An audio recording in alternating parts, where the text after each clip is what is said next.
அன்பிற்கினியவர்களே, இனிய வணக்கம். ஒரு கிராமத்தில் ஒருத்தர் இருக்கிறார். அவர் நல்லா விதவிதமாக வடை சுடுறதில் வல்லவர். அவருக்கு அந்த தொழில் தான் தெரியும். அவருக்கு பெருசாக எழுத படிக்க தெரியாது. செய்தித்தாள் இதெல்லாம் படிக்க மாட்டார், டிவி பார்க்க மாட்டார்.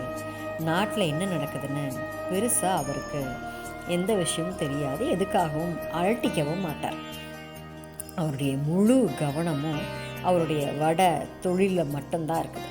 வேறு எந்த சிந்தனையும் அவருக்கு கிடையாது. விதவிதமான ருசியான வடைகளை சுட்டு தர்றதில் அவருக்கு நிகர் அவர் தான். அதனால் அவருக்கு நல்ல வருமானம், கடையில் நல்ல கூட்டம் அவருக்கு எப்போவுமே.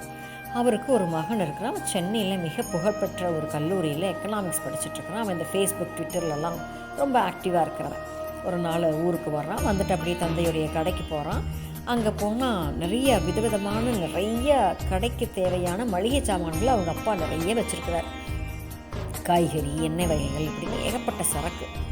அவனுக்கு ஒன்றுமே புரியல. அவங்க அப்பாட்ட போய், என்னப்பா நீ இவ்வளோ பெரிய முட்டாளாக இருக்கிற, நாட்டில் பொருளாதார மந்த நிலை இருக்குதுப்பா, எல்லா தொழிலும் முடங்கிட்டு இருக்குதுப்பா, ஆட்டோமொபைல் கம்பெனிக்கெல்லாம் சங்கடத்தில் இருக்குது, நிறையா ஷோரூம் மூடுறாங்க, எல்லா இண்டஸ்ட்ரிக்கும் இது பரவ போகுதாமாப்பா, பேங்க்கெல்லாம் கூட திவாலாக போகுதாமாப்பா, நீ என்னப்பா இத்தனை சரக்குகளை வாங்கி குமிச்சு வச்சுருக்கிற அப்படின்னு சொல்கிறான். பெரிய படிப்பு படித்தவனாச்சே, பையன் சொன்னால் சரியாக தான் இருக்கும்னு அவரும் என்ன பண்ணுறாரு, பாதி சரக்கெல்லாம் கொண்டு போய் கடையில் கொண்டு திருப்பி கொடுத்துட்டு வந்துடுறார். சரக்கு கம்மியாக இருக்கிறதுனால அவர் ரொம்ப கம்மியான வடைகளை சுடுறார். அதாவது இப்போ ஒரு 50 விதமான வடை சுடுறாருன்னா இப்போ 10 விதமான வடையாக குறைச்சிட்டார். வியாபாரம் அவருக்கு கொஞ்சம் குறையுது. ஏன்னா அவர்கிட்ட எல்லாரும் வர்றவங்க எல்லாருமே அந்த வெரைட்டியான வடைக்காக தான் வர்றாங்க. அந்த 50 வடை போட்டுட்டு இருந்தவர் 10 வடை போட்டோன்னையும் கடையில் வியாபாரம் குறையுது. அவருக்கு பயங்கர ஷாக். நம்ம பையன் சொன்னது சரிதான் போல இருக்குன்னு 10 வடையும் நிறுத்திட்டு ஒரே ஒரு உளுந்த வடை மட்டும் போடுறார். அப்போது இன்னமும் அவருக்கு அந்த கடையில் வந்துட்டு வாடிக்கையாளர் கூட்டம் சுத்தமாக முடிஞ்சு போயிடுது.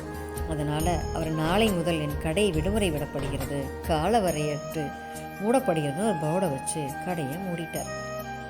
தன்னோட மகனை கூப்பிட்றாரு. ஆமாப்பா, நீ சொன்ன மாதிரியே நாட்டில் பொருளாதார மந்த நிலை இருக்குது. நம்ம கடைக்கு வர்ற ஆட்கள் கூட குறைஞ்சிக்கிட்டே போய் கடைசியில் யாருமே வரல, வியாபாரமும் படுத்துருச்சு. இருக்கிறதையாவது காப்பாற்றணுன்னு தான் நானும் கடையையே மூடிட்டேன் அப்படின்னு சொல்கிறார்.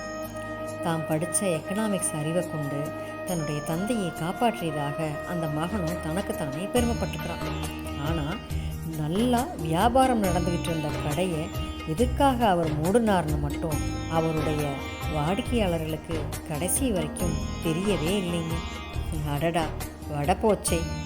இப்படி தாங்க இருக்குது நம்ம நாட்டில் நிறைய பேருடைய கதை. படித்தவன் பாட்டை கெடுத்தாங்கிற மாதிரி இருக்குது இல்லைங்களா?